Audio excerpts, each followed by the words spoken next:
Each year as we read the book of Exodus, someone will inevitably ask me about the hardening of Pharaoh's heart, the fact that God hardens Pharaoh's heart, and people are disturbed by this. How could it be that Pharaoh loses his ability to make a change, loses his free will? Doesn't that seem unfair? Why would God do such a thing? One thing that we should notice, though, and I think it speaks directly to us, not only to the text itself, but in this week's Parashat Vaera, Pharaoh hardens his own heart over and over again. He fails to learn from what's going on around him. He fails to learn from the people around him.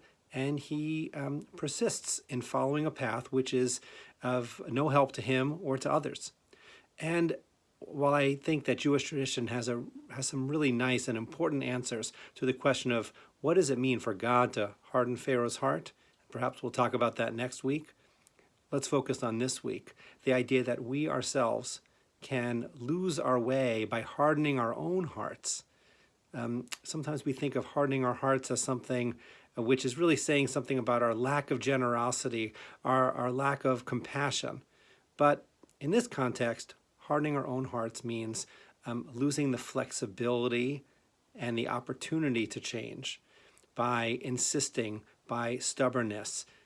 This Shabbat, I'll encourage you to think about those areas of your life that you should change or might change or have been told you might want to consider changing, and think about how much flexibility you can muster in your heart to actually make small incremental changes which will add up to important changes in your life.